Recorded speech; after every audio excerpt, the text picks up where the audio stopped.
Atlanta may go in there and beat the Bulls or whatever, because I think that'll be the matchup, Atlanta versus Chicago, and it would be in Atlanta. But man, I'm picking the Bulls to make the playoffs, bro. Again, like I said, I love what I've been seeing for the Bulls. I actually think it's very exciting for the city. Like I said, the Bulls finally did what you've been wanting them to do: break it down, rebuild. They tried to tank. They just happened to be too good to tank. Um, I think Kobe White could realistically match Trey Young for one game. I think Josh can go out there and get you a triple double. Granted, he gonna have to do it on Dyson Daniels. Well, somebody had to do it on Dyson Daniels, which is gonna be tough.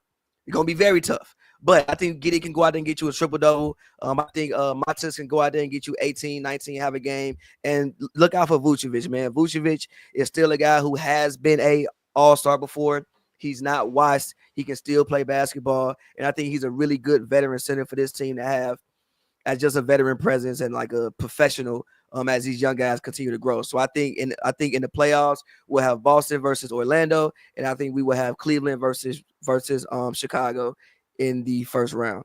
And moving towards the Western Conference, I think the Warriors and Memphis make the playoffs. Whatever seeding it is, whatever. But I think both of those teams make the playoffs. I don't think Dallas makes the playoffs. And I don't think the Kings make the playoffs either. I think the last two seeds are going to be the Warriors and the Grizzlies, however it shakes out. I'm not upset at that. Me personally, I'm going to take the Chicago Bulls and I'm going to take the Atlanta Hawks to make the playoffs. I am not going to root against the Bulls if they play the Magic. As I said, I believe the Hawks will catch lightning in a bottle and beat the Magic. I think the Bulls will beat the Heat. I think that the Kings will beat the Mavericks. I'm taking the Grizzlies to actually beat the Warriors. And I'm not going to lie, bro. I believe Steve Kerr gets fired this summer. Wow, what, fired? Yeah. Why? Because I don't think they're going to make the playoffs. Mm. So you think Dallas is going to beat them? I think that Sunday, Warriors Clippers was their playoff game, their playoff series, and they blew that at the end of it. They had I watched literally I own a comedy club. We had a comedy show Friday. I spent all week long prepping for it and carrying stuff, moving around. So I've just been so sore all week. Sunday I worked, I edited some sets, and I'm like, all right, cool. The Warriors game, when it gets to the fourth quarter, I'm going to turn on my little foot massager, chill out, and actually not do nothing for an hour and a half. I did that. I watched that Warriors game very closely and very intently. And Ty Lue, which I respect about Ty Lue, and we'll talk about him a little bit later, Ty Lue still carries that passion and that fury of a player when it comes to defensive mishaps and offensive mishaps and coaching mishaps.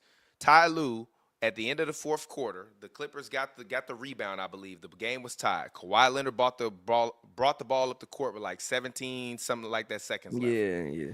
They could have called a timeout and ran an actual organized play, but instead they called a play, and what the play was supposed to be was for Kawhi to bring the ball up on this side of the floor, right?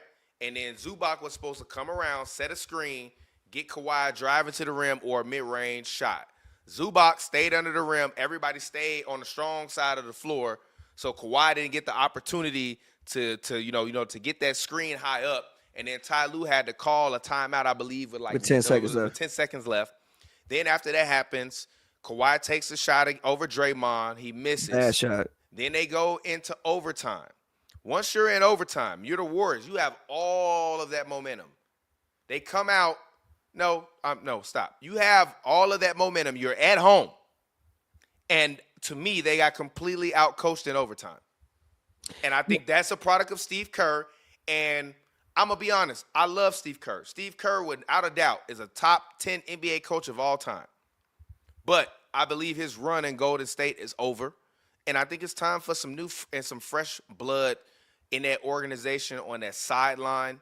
I think that his lack of faith in development in some of the young guys, including a guy like Kuminga and some of the ones before, has been a reason as to why they've struggled. Like, he hasn't, if we can say what we want, he hasn't developed anyone. Steve Kerr hasn't turned anyone that was a guy into the guy. I mean, I think it's kind of hard. Stop that. You had a number 2 pick. Stop that.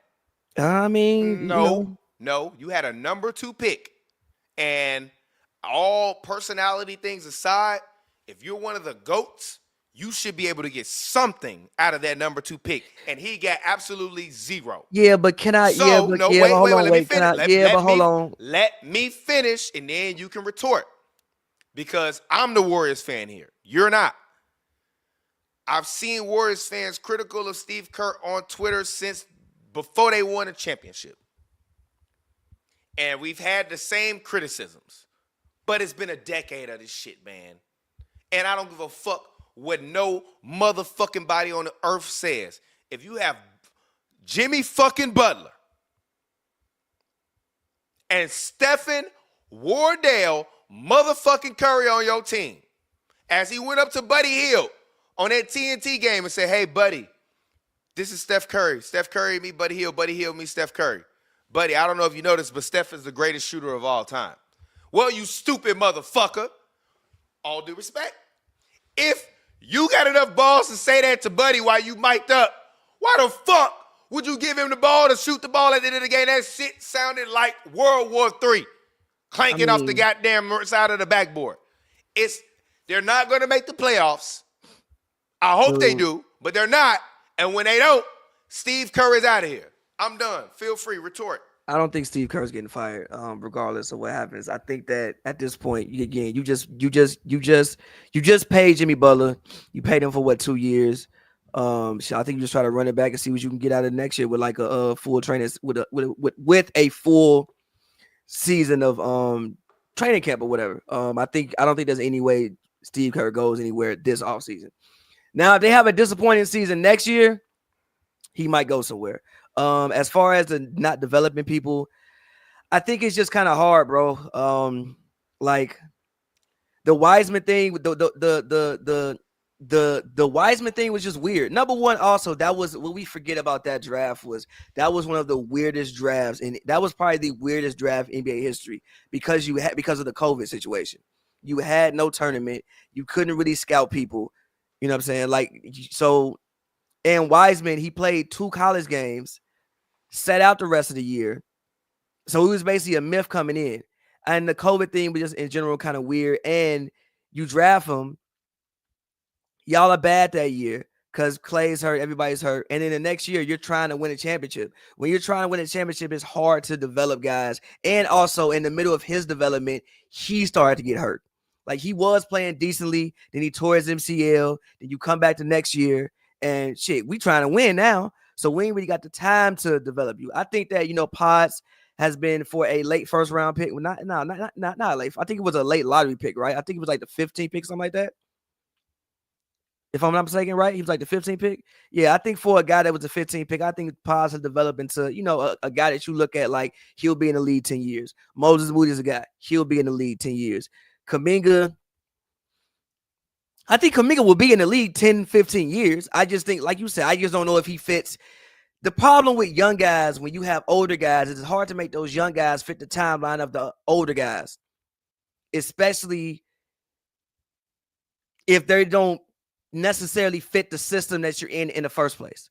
I think Paz fits the system. Moody can fit the system. But Kuminga, you draft him off talent, but he don't necessarily fit the system. And also his timeline don't line up with the other guys. So I think it's just hard. As far as them missing the playoffs, I think that would be a catastrophic failure if they miss the playoffs. If they go out there and let the Kings or the Dallas Mavericks beat them to make the playoffs, I think that is a catastrophic failure. A catastrophic failure. As far as the game that they play, I just think the Clippers, they might just have a better basketball team. Especially if Kawhi is gonna play the way he played in that game. And Zubac, shout out Zubac, and shout out Ben Simmons. I think Ben Simmons shout out to Zubac. Zubac was my first ever player interview. Zubac led the league in total rebounds this year. The only player in the NBA this year with 1,000 rebounds, 1,010 rebounds. Ivica Zubac. They saying Zubac back. Go ahead. And shout out Ben Simmons. I think he made some of the biggest plays of the game. Like if that offensive rebound he got when I think he swung it to, I think it was either Norman Powell or Harden, and they came down and hit the three after all. Like, so shout out even Ben Simmons and what he brings to that team. He allows them to play small. Again, like I know we say our things about Ben Simmons or whatever. Like he may not be the player that he once was, but he can still bring something to a basketball team, especially in spot limited roles, and he gives them a different level of versatility that they didn't have. I think the Clippers just in general just might be a better basketball team, and them winning 50 games with